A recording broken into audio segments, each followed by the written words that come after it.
Krishna. Dear friends, this video is all about fecal matter, feces, that is called PURISHAHA in Sanskrit. So this fecal matter is not just that we should say it as dirty, but it is dirty, it is unhygienic, but it is also very helpful, and this is clearance of the ama dosha.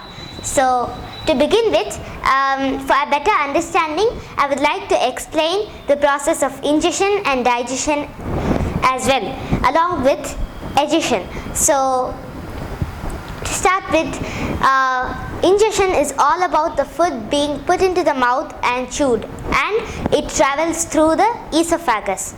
And so when we put the food into the mouth, we chew it with the help of the teeth, and the tongue helps it to the food to maneuver, and the saliva helps to make it into a bolus. So that bolus goes down the 25 cm tube, esophagus, and the door opening aperture is called epiglottis, and this helps in guiding the bolus not into the trachea but to the esophagus. So from here onwards, the digestion process begins, and the stomach helps in digestion by the muscle contractions and expansions. Along with that, hydrochloric acid, renin and pepsin are secreted by the stomach, and this helps for the further digestion. And next, further digestion is done in the duodenum, the first part of the small intestine. Small intestine has three parts: duodenum, jejunum and ileum. So as we see here, the small intestine then connects to the large intestine, the ileocecal juncture we have, and to continue with, the liver produces bile, secretes bile and stores it in the gallbladder, and the gallbladder's duct transports it to the duodenum. Along with that, the pancreas also secretes trypsin and lipase, and these two enzymes help for digestion. They are also transported to the duodenum, and then this food that is almost digested passes through the jejunum and reaches the ileum. Now the ileum secretes four chemicals: maltase, sucrase, lactase and erepsin. So these four chemicals help in the last part of digestion, and later the waste, extra materials and extra water along with a few dead cells would also go into the large intestine through the ileocecal juncture. And the large intestine has 8 main parts totally. The large intestine has appendix, cecum, ascending colon, as we see here, transverse colon, descending colon, sigmoid colon, rectum and anus. So appendix is a place where the large intestine secretes a few enzymes to help to maintain the body. Along with that, each one of these parts of the large intestine help to suck out the water or any other helpful materials. So these helpful materials are all absorbed into the villi of the small intestine, and that is directly connected to the bloodstream, and through the bloodstream the food is assimilated into the organs, and then the necessary proteins and other substances, nutrients, carbohydrates and vitamins, everything reaches the organs, and the rest waste materials, extra water, fiber and dead cells get into this large intestine, and starting from the cecum, ileocecal juncture, they move along the ascending colon. Ascending colon is called that way because the waste material has to go upwards at this place. Transverse colon is directing it across, and then we go to the descending colon, the downwards movement of the waste, and sigmoid colon. This helps in sucking out the water, fiber, useful substances and other ones. And then this waste material that is totally filtered out, and only waste goes to the rectum, the pouch that is storing fecal matter, and then from there it goes to the anus whenever we are prepared mentally and physically. So to continue with, First of all, we get a lot of diseases if we do not take care of our large intestine, liver, and many other organs. So first, related to the large intestine and related to the fecal matter, there are a number of diseases, and they are constipation, diarrhea, and sometimes we get blood constipation and this anus is too small, and there are many other problems, and this can also be very fatal. So first, the main culprit here to get us constipation or diarrhea would be the killer toilet. The killer toilet is, you can see my brother's video. You can type out in Google killer toilet Abhidheya and you can see that video, and in that video it is scientifically explained how the Indian toilet is more benefitable than the killer toilet, and the Western toilet is very harmful, and it makes us get constipation, diarrhea, and many other diseases. So first, to see, first if you have a Western toilet, we can also correct it by putting a bucket and sitting in the Indian position way. So it is scientifically good that when the back is facing down, the fecal matter is easily going downwards. So just like that, in the Western toilet, it is not the correct position. Suddenly we are across, suddenly the legs are across, and our back is straight, and our neck is bending sometimes. So this is a wrong position to sit in, and our ancient humans have done it in the correct way, and this is the correct toilet to use, whether you are Westerner or an Indian. So this is the best toilet to use. And next is constipation is also very fatal, and it can be slow poisoning, because if you continuously collect the fecal matter in your body, then it could be very dangerous, because the ama dosha and many other poisonous substances just stay there inside your body, and it is better to always drink warm water with castor oil.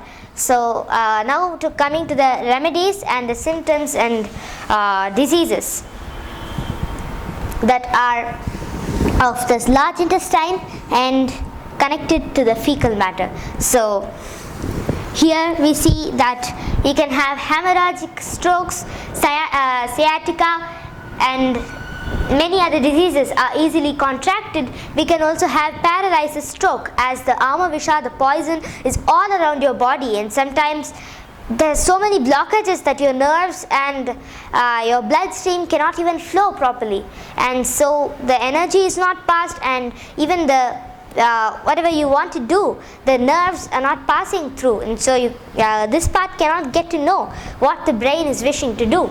So that is why we get paralysis stroke. We can get also tight stools, bleeding stools. Along with that, symptoms of increase of fecal matter would be shooting pain, flatulence, unsettled bowels, bloating of the stomach, feeling of heaviness, discomfort, and we can also have shooting pain.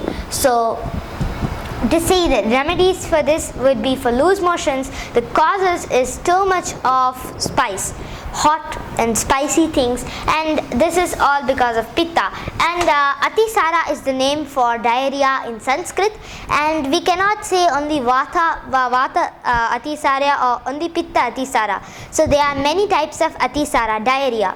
So we have two main compartments in this, sama atisara and nirama atisara. So sama atisara is all about, it has only one part, that is sama atisara. It is with the ama dosha, sa ama atisara. So next, nirama atisara, without the ama dosha. There are many types, jwara, shoka, bhaya, and so these are depression. Jwara also we have, krimi also we have. So krimi is because of the germ. So jwara is fever, shoka is depression. So these are the causes. So because of depression, the diarrhea that comes, or because of fear, the diarrhea that comes would be Bhaya Niramati Sara, and then we can have Shoka Niramati Sara, depression and caused of depression, and we can also have caused of fever. So diarrhea can also be caused by fear. We can also have Krimi Niramati Sara. So this could be because of a germ in our body, and so these are the types, and we can cure them all with, for Vata we can cure with full fasts, and we should have anti-Vata substances such as neem, and detox yourself, that is the best thing. And for Pitta Niramati Sara, like Bhaya Pitta Niramati Sara or Shoka Pitta Niramati Sara, we can also have cooling drinks, and that is very beneficial. And sometimes we get bleeding, loose motions, Rakta Niramati Sara, and we should stop eating red or green chilies and spice a lot of hot stuff, and we should drink too much in night, at least 8 glasses of water per day. This would be the correct quantity to drink if you have the and cooling things would be very good if you have Pitta Niramati Sara. So the cure would be even fennel seeds, and we should not drink too much of liquids, and it is better to drink cool things for Pitta Niramati Sara, but not much, and no controlling the feces, the fecal matter. So if we are controlling any of the urges, and I am going to make another video on the other urges, that is sneezing, coughing, if you have to excrete, or we need to sneeze, cough, or any of the natural urges come, so we cannot stop them, and we should not control them. So if we do, there are many other consequences such as diseases of constipation, loose motions, feeling of heaviness, discomfort, bloating of stomach, shooting pain, asthma. Also we can get lumbago, backache if there is a decrease of fecal matter. So it is better to stop controlling any of the things.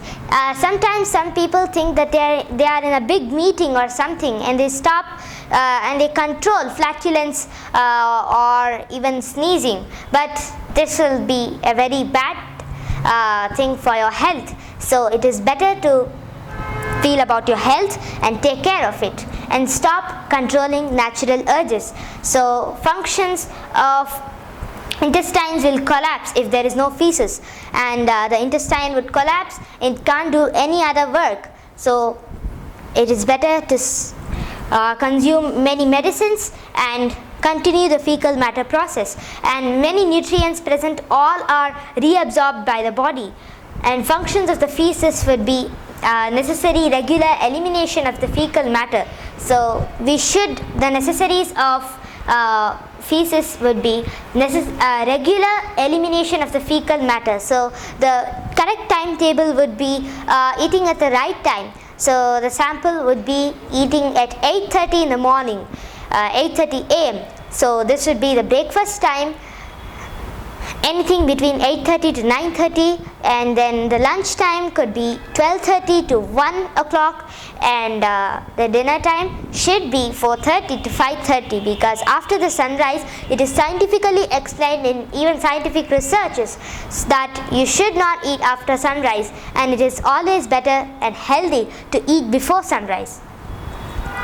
So these are the consequences, and as I said, every day morning it is sunset, not sunrise. Yeah, sunset. Yeah, and also it is yes.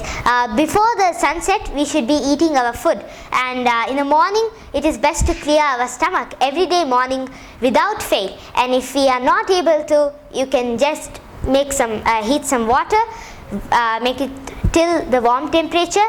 Mix some castor oil, 2 spoons for adults and half spoon for babies, 1 spoon for children. So this is the quantity, and we should drink this along with warm water, and this you can get relief immediately after 5 minutes. So just see the effect, and you will be able to easily clear your stomach after drinking this. So before clearing your fecal matter, it is better to stop doing other activities, and we should focus ourselves on only clearing ourselves, because fecal matter when accumulated in the body causes amadosha and many other diseases, as I said. So we have finished about the fecal matter, and the last thing would be liver and gallbladder. From this place the waste material goes and it finally reaches the anus and it gets out, so elimination.